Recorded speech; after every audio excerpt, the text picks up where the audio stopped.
Good morning मेरे प्यारे बच्चों। मैं आज आपके लिए ट्रिग्नोमेट्री, जो कि 10th क्लास में बच्चे उससे बहुत घबराते हैं, उन प्यारे बच्चों के लिए मैं इस ट्रिग्नोमेट्री के जितने भी फॉर्मूले A to Z जो यूज होंगे आपके 10th क्लास में क्वेश्चन को करते समय, उनको मैं आज इस एक वीडियो में समाप्त करूंगा। और आप इस वीडियो को एंड तक देखकर ट्रिग्नोमेट्री के कोई भी क्वेश्चन, चाहे वो आईसीएसई हो, चाहे वो सीबीएसई हो, चाहे वो यूपी हो, आराम से बच्चों कर लेंगे। और ये मेरा आपसे वादा है कि अगर आपने मेरे इस फॉर्मूले को याद कर लिया या समझ लिया, दोनों तरीके से याद कर लिया समझ लिया, तो आप आसानी से ट्रिग्नोमेट्री का कोई भी क्वेश्चन लगा लेंगे। चलिए आइए हम ट्रिग्नोमेट्री के बारे में समझते हैं। सबसे पहले देखिए बच्चों, इसके बारे में तो हमें सबसे पहले आर्यभट्ट जी ने बताया था कि साइन को सबसे पहले किसने बताया? आर्यभट्ट ने बताया। तो साइन कॉस टेन आप कह सकते हो।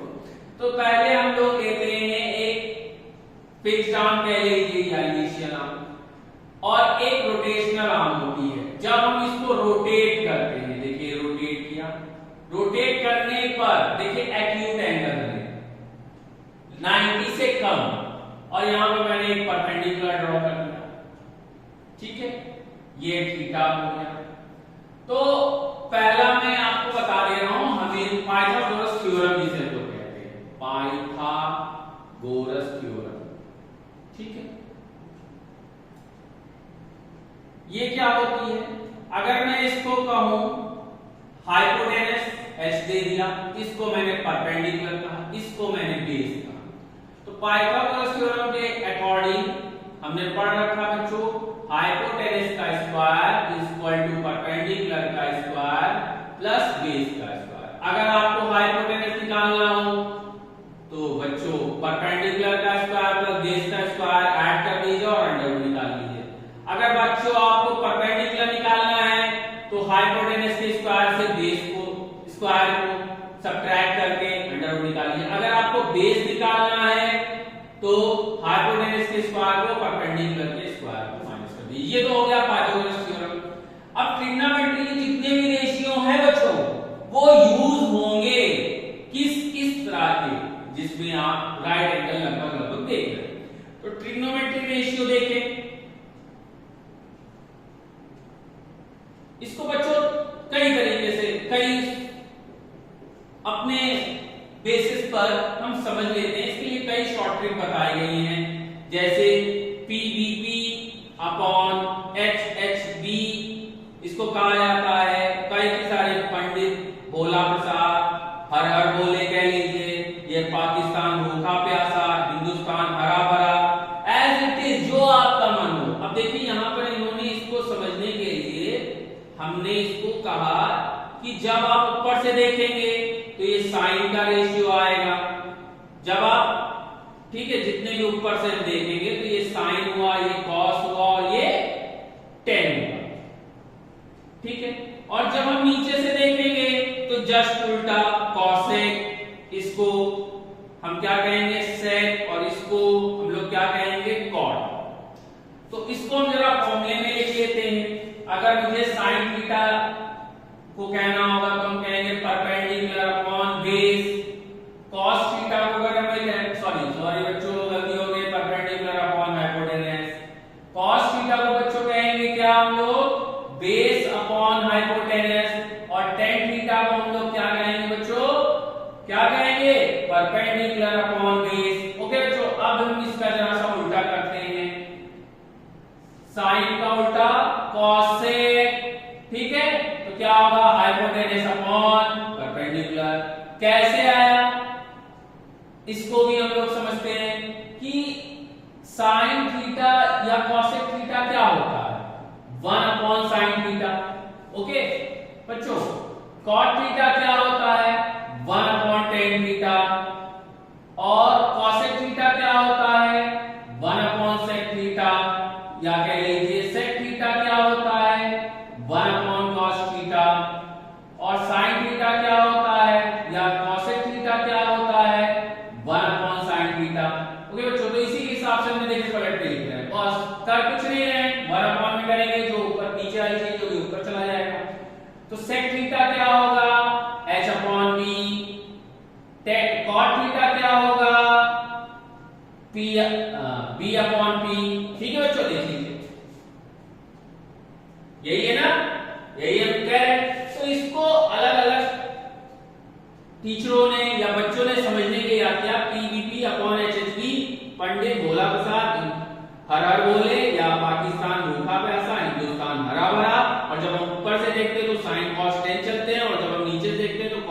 कॉट चलते हैं, ठीक है। और tan को बेटा और सिंपलेस्ट फॉर्म में हम लोग समझ सकते हैं कि tan theta sin upon cos होता है या cot theta cos upon sin। ये cos sin जो होते हैं वो ट्रिग्नोमेट्री के सबसे सिंपलेस्ट, जैसे आप कहते नहीं हो कि 6/4 लिखा है तो इसका सिंपलेस्ट फॉर्म ये है, इसके आगे ये नहीं छूट सकता। तो cos और sin जो है वो ट्रिग्नोमेट्री के सबसे लोएस्ट वैल्यू, इसके आगे नहीं ब्रेक हो सकते, तो cos sin में ही हम हमेशा कोशिश करते हैं, ठीक है। अब बच्चों एक चीज और बताना चाह रहा हूं, ये आपके जो फॉर्मूले हैं ये जब आप एनसीईआरटी की पहली एक्सरसाइज को सॉल्व करोगे उसमें यूज होने वाले हैं। और एक चीज स्पेशल आप समझ लीजिए, मान लीजिए मैंने एक राइट एंगल लिया है ABC, ठीक है बच्चों, उसमें मैं बता दूंगा कि कौन सा आपके क्वेश्चन जब भी आएगा तो बताएगा कौन राइट एंगल है, ठीक है। फिर जिस भी एंगल को पूछे, जिस एंगल को पूछे उसके सामने वाली साइड हमेशा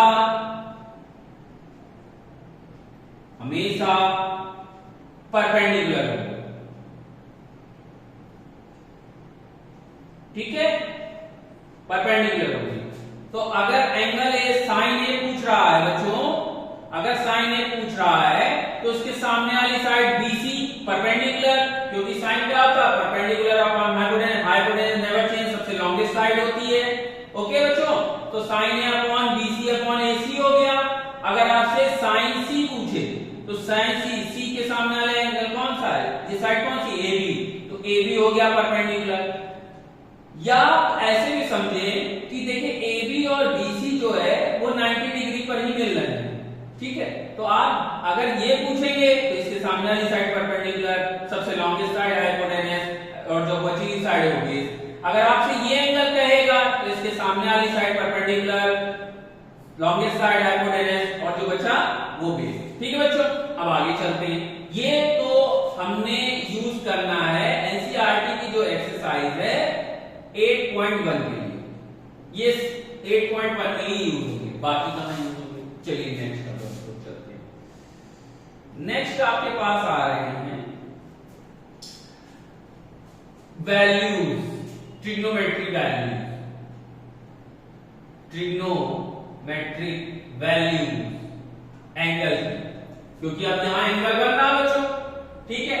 तो हमारे पास 0, 30, 45, 60 और 90 ये वैल्यू बेटा निकाली नहीं है, हम याद करते हैं क्योंकि हमारे पास समय नहीं होता कि इनको फाइंड आउट करें। और इस पर भी बच्चों मैं आपके लिए अलग से वीडियो बनाऊंगा कि इनको कैसे निकाला जाता है, पहले यहां समझ लेते हैं। और टेबल बनाने का एक तरीका मैंने अपने चैनल पर डाल रखा है कि ट्रिग्नोमेट्री की वैल्यूज, एंगल की वैल्यूज शॉर्ट्स में हाथों द्वारा कैसे याद रखें वो मैंने बता रखा है, लेकिन मैं आप यहां पर एक दूसरा तरीका बताऊंगा। जैसे आपसे कहा जाए साइन 0, एंगल मैंने ले लिया 0 डिग्री, ठीक है, 0 degree, 30 degree, 45 degree, 60 degree, 90 degree. पहले हम साइन की निकाल लेते हैं। देखो बच्चों करना कुछ नहीं है, आपको पहले लिखना है अपॉन में 4, ठीक है, अपॉन में 4, फिर 0, 1, 2, 3, 4 और फिर अंडर रूट लगा देना है, ठीक है बच्चों। तो 0 अपॉन 0, 4 अपॉन 0, 0 अपॉन 4 क्या होगा 0, 1 अपॉन 4 अंडर रूट से 1/2, ये 1 बाय अंडर रूट 2, ये अंडर रूट 3/2, ये 1। अब इसको चेंज कर लीजिए कॉस में, 1 under root 3/2, 1 by under root 2, reverse करते हुए चल रहे हैं, ठीक, 1/2 और ये 0। और 10 की वैल्यू निकालनी हो तो साइन अपॉन कॉस होता है, जो बच्चों मैंने लिख रखा है साइन अपॉन कॉस, तो 0 अपॉन 1 0 अंडर रूट 3 बाय ये आ जाएगा 1/√3, ये 1 हो जाएगा, ये √3 ये। तो इस तरह आप आगे भी निकाल सकते हो। इसके बाद मैंने आपको बच्चों बता रखा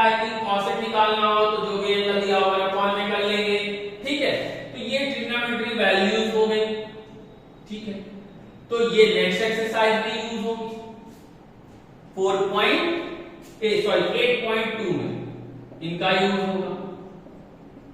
ठीक, अब इसके बाद नेक्स्ट फॉर्मूला जो मैं आपके पास लेकर आ रहा हूं, जैसे आपको दिख रहा है sin theta into cosec theta क्या होता है 1।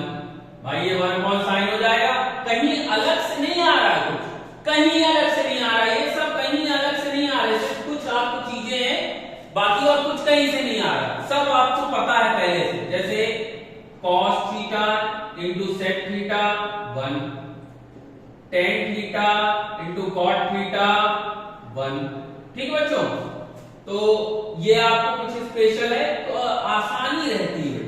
अगर मेरे पास फॉर्मूला है, जैसे हमारे पास कहीं भी sin theta into cosec theta लिखा है, पढ़ कर लिखेंगे क्योंकि ये होता है, हमने प्रूव कर चुके हैं। अरे यार cosec थीटा को हम क्या लिख सकते हैं 1 अपॉन sin, और sin sin कटते बन देते हैं, समझ रहे बच्चों।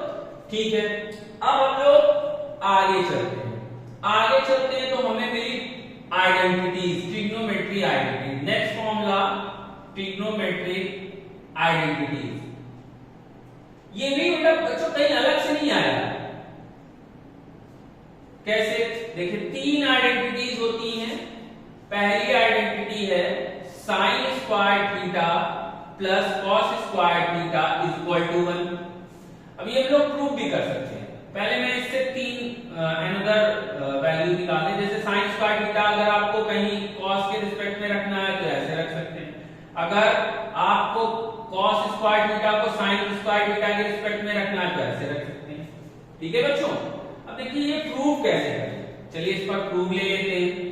कैसे करें, हमने ले लिया theta is equal to 0 degree, ठीक है, बोथ साइड sin थीटा ले लिया, sin ले लिया, ठीक है, तो sin 0 डिग्री की वैल्यू कितनी होती है, sin 0 डिग्री की वैल्यू, sin 0 डिग्री की वैल्यू कितनी होती है 0, तो sin थीटा क्या आ गया 0। ठीक है, फिर मैंने लिया cos बोथ साइड। ये भी तरीका, कई तरीके हैं बच्चों।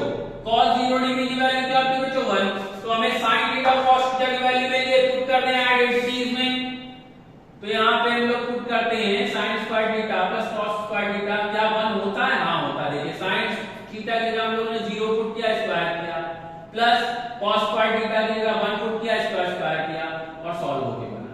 That is the identity true है। इसको हम कई तरीके से कर सकते हैं। एक और तरीका है कि sin थीटा की जगह आप क्या रख दीजिए perpendicular upon hypotenuse, cos theta की जगह क्या रखेंगे बेस अपॉन हाइपोटेनस। सॉल्व करिए बनाएगा, चलिए उसको भी दिखा देते हैं हम आपको प्रूव करने का अनदर मेथड। और बच्चों एक और बहुत अच्छी बात है कि आप ट्रिग्नोमेट्री का यूज कर करके क्वेश्चन को डिफरेंट मेथड से लगा सकते हैं, और ये सही भी है कि कोई बंधेज नहीं है, कोई फिक्स नहीं है कि आपको इसी मेथड से लगाना है, कि सर ने कहा है तो हमें इसी मेथड से लगाना है, एनसीईआरटी बुक बोलती है तो हमें इसी मेथड से करना है। ना, मैथ के किसी भी क्वेश्चन को आप सॉल्व करने के लिए नए मेथड को यूज कर सकते हैं जिससे आप सुटेबल रहें। ओके बच्चों, तो अनदर मेथड क्या है, देखिए मैंने कहा sin थीटा क्या होता है परपेंडिकुलर अपॉन हाइपोटेनस, और cos थीटा क्या होता है base upon base upon hypotenuse. अब हम आइडेंटिटीज हमारे पास क्या है sin स्क्वायर थीटा, तो ये रखा मैंने दो, बोथ साइड स्क्वायर हो गया, फिर मैंने ये रखा, अब एलसीएम ले लिया h स्क्वायर है, p square plus b square क्या होता है h स्क्वायर। तो देखिए बच्चों इससे भी प्रूव होता है कि ये आइडेंटिटीज ट्रू है। तो इसी तरह अनदर आइडेंटिटीज है, और ये सब आप लोग बच्चों नोट कर लीजिए और इसको अच्छे से कॉपी पर नोट करिएगा, क्योंकि आपको हमेशा काम देगा। ट्रिग्नोमेट्री आप 11th क्लास में जो बच्चा मैथ पढ़ रहा वहां भी यूज होगी, और 12th क्लास में जो बच्चा पढ़ रहा वहां भी यूज होगी, तो नोट कर लीजिए। ठीक है बच्चों, अब मैं इसको रब कर रहा हूं, आगे फॉर्मूले की ओर चल रहा हूं। ठीक है बच्चों, ठीक है, अब मैं इसको रब करने जा रहा हूं बच्चों।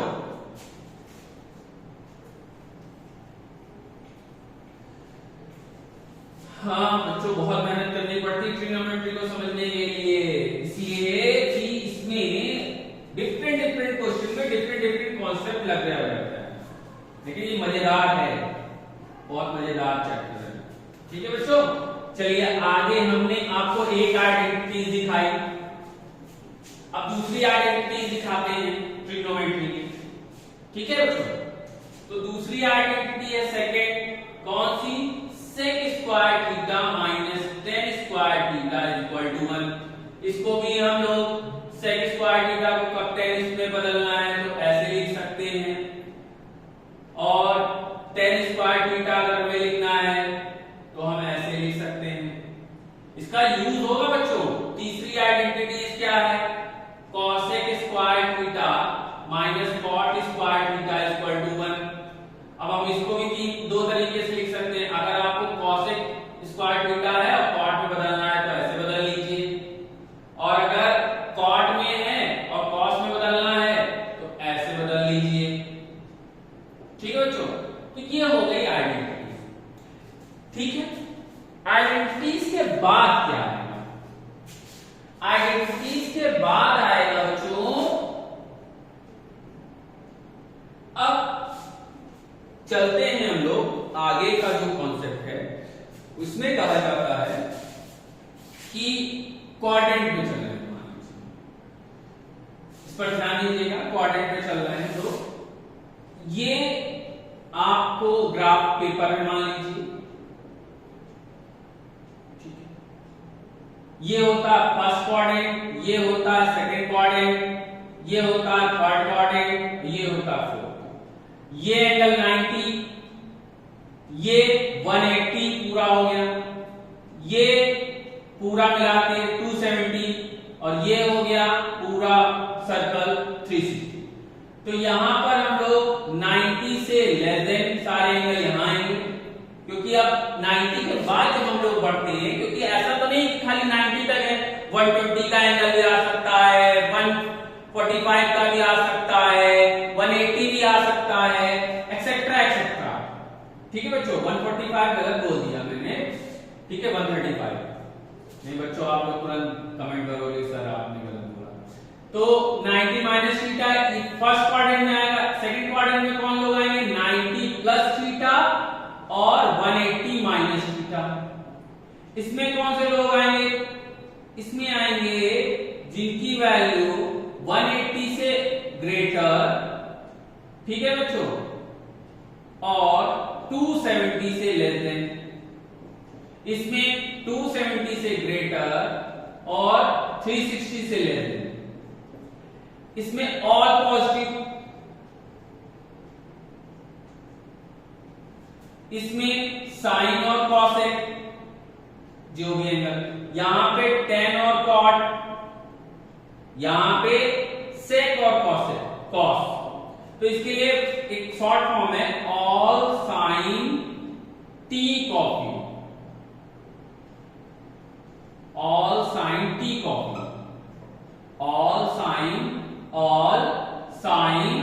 t कॉफी, क्योंकि cos का उल्टा sec होता है, वो भी निगेटिव होगा।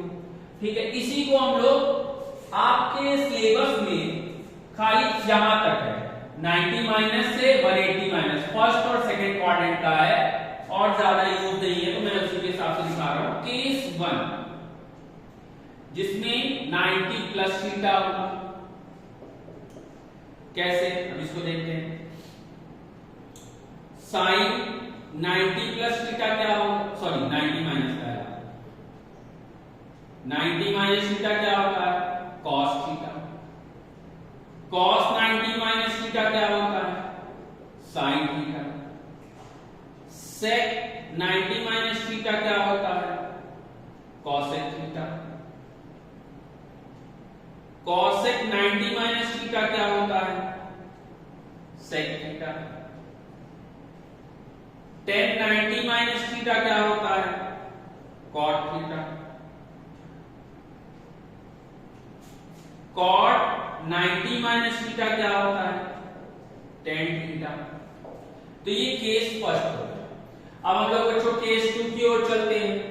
याद रखिएगा बच्चों, ऑल साइन t कॉफी, ये आपको याद करने में आसानी होगी। इससे ये कोई सिर्फ ये हम लोग आम बोलचाल की भाषा में किसी कॉन्सेप्ट को समझने अपना लेते हैं। ये किसी मैथमेटिशियन ने नई बात बोली थी, ये हम लोग आपस में किसी कॉन्सेप्ट को सिंपल वे में समझने के लिए ये करते हैं। ठीक है बच्चों, नेक्स्ट हम लोग केस 2 लेते हैं। ये केस 2 है 90 प्लस थीटा। तो यहां पर साइन 90 प्लस थीटा में क्या होगा, चेंज हो जाएगा, यहां पर आएगा कॉस। देखो ये साइन था इसलिए यहां पॉजिटिव था, और कॉसेक के लिए जरा देख लो, कॉसेक भी पॉजिटिव होता है ना इसमें, तो यहां पे सेक आएगा पॉजिटिव। अब जैसे ही यहां पे दूसरे एंगल आने लगे, दूसरे फंक्शन आने पड़े, इसको फंक्शन बोलते हैं इसका, दूसरे फंक्शन आने लगे, कॉस आया, ठीक है, कॉस 90 प्लस थीटा क्या होगा, माइनस सेक 90 प्लस थीटा क्या होगा, minus cosec, tan 90 plus theta क्या होगा, minus cot, cot 90 plus theta क्या होगा, माइनस 10। ठीक है बच्चों, केस 2 हो गया। और अब हम चलते हैं केस 3 की, 180 माइनस थीटा। इसमें नेवर चेंज होता है, जो जिस साइड लेफ्ट हैंड साइड रहेगा राइट हैंड साइड भी हो जाएगा, नेवर चेंज। 180 में नेवर चेंज होता है और 360 में। तो साइन 180 माइनस थीटा क्या होगा, sine theta, cos 180 minus theta क्या होगा, minus cos theta, tan 180 minus theta क्या होगा, minus cot theta, cot 180 minus theta क्या होगा, माइनस, या मैंने गलत लिख दिया, माइनस टेन थीटा। ठीक है, ठीक है बच्चों, कॉट 180 माइनस थीटा क्या होगा, माइनस कॉट थीटा। ठीक है, और सेक 180 माइनस थीटा क्या होगा, माइनस सेक थीटा, और कॉसेक 180 माइनस थीटा क्या होगा, कॉसेक थीटा। ओके बच्चों, इसको आप लोग नोट करिए फटाफट। ओके बच्चों।